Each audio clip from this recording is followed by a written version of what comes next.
Oh, hey guys, Paul here, and Joshua. ManiacsMeat around the bonfire, yeah. And we're just talking about Slasher Sunday, yeah. Okay, what are we doing tonight for Slasher Sunday? Well, I figured we gather around the bonfire and talk about a classic slasher film, 1987. The Majorettes, a.k.a. One by One. AKA One by One. We have the VHS and the DVD. And the book somewhere in the house, but I couldn't find it. We're not going to find it. Well, we're not. Sorry. But now the Fire's out. Fire is out. Time to really get the spooky stories going. The fire is out. The Midnight lights Society. lit. Midnight Society. Oh, that was just salt. You know that? I just put salt on the fire. Was that And what it did that that was? kind of effect. We're poor here, and things just happen for us because we're on welfare. I'm blaming Chris Armstrong. Chris Armstrong, you gnome little magical fucker. It's all you, man. King Armstrong. King Gnomestrong. King Gnomestrong. But we're talking about Majorettes. Written by the great John A. Russo, co-writer of Night of the Living Dead. Majorettes. You have Midnight, Dark Craving, Heartstopper also called, Voodoo Dawn, Ooh. among others. And directed by the great Bill Heinzman, the first ghoul in the Night of the Living Dead, which changed film forever. Yes. What do you take about this film? I was actually surprised it's really good, especially since our last episode we talked about cheerleading camp, which was terrible. And for those who missed out, I hate Leif Garrett. Did he know he hated Leif Just in Garrett? case you missed last episode, I hate Leif Garrett. Leif Garrett is not in this film, which made this film already amazing. But I actually do like this movie. It has a lot of little plot twists and turns in it. Yeah, I think it's good. What do you think, man? I love this film. I absolutely love it. I love the fucking fact that it has different twists. It has different takes on it. It's not just simply a slasher film. You have the drug influence again there. You have Kevin Kimball coming in as one of like the jocks, pop stars kind of guy who does an amazing job in not only this film, but in Heartstoppers as well, a.k.a. Dark Craving, which he's seen already, which he plays a vampire, which a beautiful film. Really well done. I like the fact that, these guys are a little bit of a family unit almost. They reuse characters, and I really do appreciate that. John A. Russo is also in this film, and it's kind of funny because he's talking with the sheriff and with the detective, which are very much taller than John A. Russo. Bill Heinzman's in it, too. To get me, it is, and to get me that level, he actually had to stand on apple crates to get that level to talk to him. Wow. So you can see him kind of fumbling off stage, walking on these apple crates before he fell over. That's funny. But it was directed by Bill Heinzman, of course, the ghoul in Night of the Living Dead, which changed horror forever. Mm-hmm. Night of the Living Dead. There you go. Carshone Hardman. And, of course, his daughter of Bill Heinzman was in there in the dunking scene, the original dunking scene with Russ Streiner from Night of the Living Dead as well.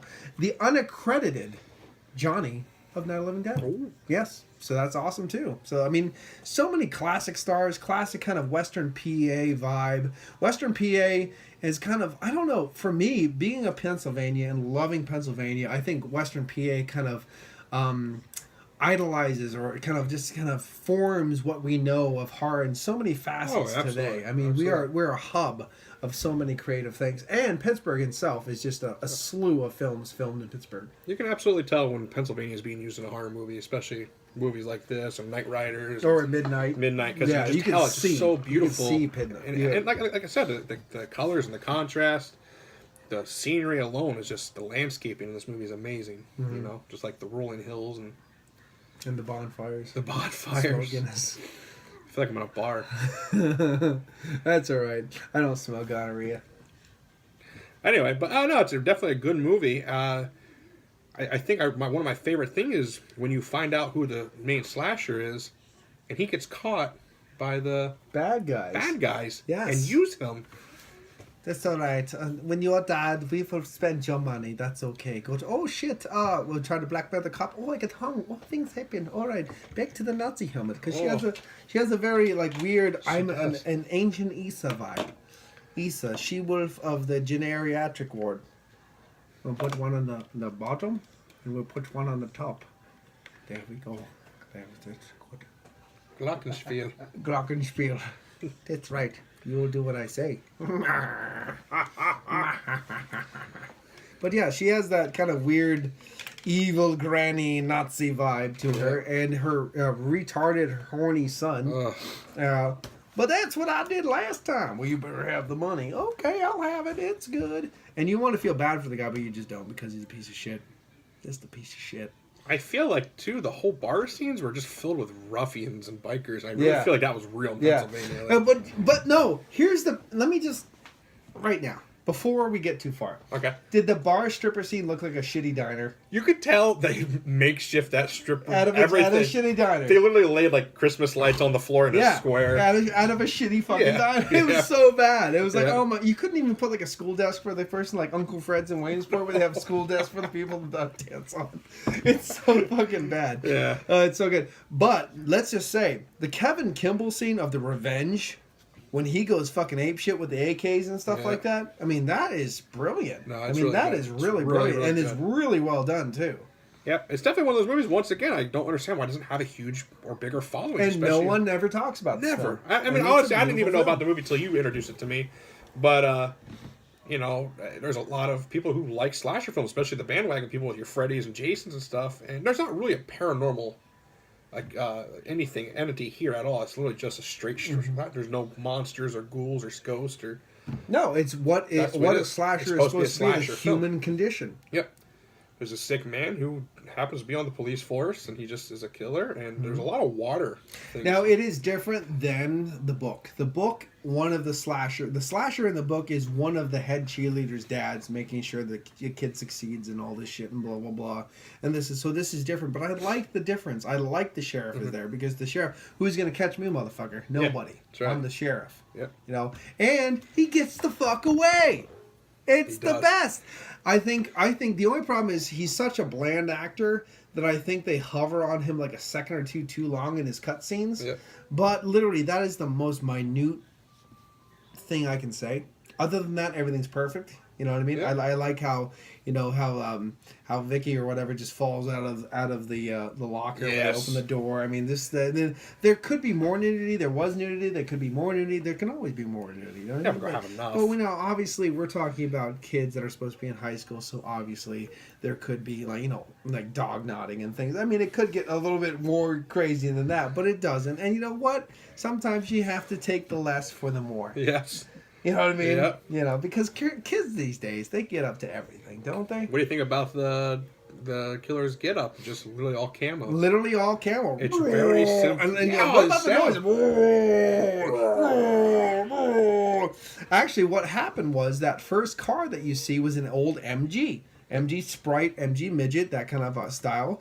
John A. Russo or Bill Heinzen probably walked into a diner, saw this beat up midget out, or MG, whatever Sprite Midget, whatever model, out in the thing with a beat up top, and he's like, "Hey, who owns this fucking MG out there?" This young girl said, "I'll give you $100 to fucking make a film with it," because it was already rusted up, but beat the shit top. You got to replace it anyway. $100 would probably get you a fucking new ass top. You know what I mean? So she's like, well, fuck yeah. I'll just knife through it. Boom, boom, boom. Pull the guy up. Throw his throat. Apparently, the original script has a complete decapitation. Oh, wow. But the thing is, though, that's unrealistic. Yeah. So I like this. I like the simple throat. However, the only funny thing is when she gets behind the tree there in the beginning, you can actually see the knife going out and like a twist in the hand and all this stuff. And then, let me perfectly place this knife. Okay, I'm going to throw you. I mean, there was that little moment of a perfectly placed knife, and then I'm going to slit your throat instead of just a fucking violent moment. Yeah. But other than that, it wasn't a bad fucking moment. No. You know, obviously the girl's top could have just fell off in the pool scene where he's got, cut the fucking string first, asshole. I mean, like, have fun with it. Yeah, have fun with it. Jesus Christ. Other than that, it's a fantastic film. Yeah, I definitely like it. The only problem that sucks is there's cum all over my cover because I'm a messy boy. Make it rain, if you see that. There's cum all over there. And, it's definitely cum. Because it tastes a little funny. Chris Armstrong, you'd know. And then, of course, we have the Majorettes. Sealed VHS. Sealed VHS. You get your seal of approval? The seal of approval. Oh. We have Kevin Kimlin there with the gun trying to track down the bad dudes, and then 2 of the victims right there. The only thing that I can say that I feel that is a deterrent to this episode is the fact that it's so good, we don't need to talk about it. I know.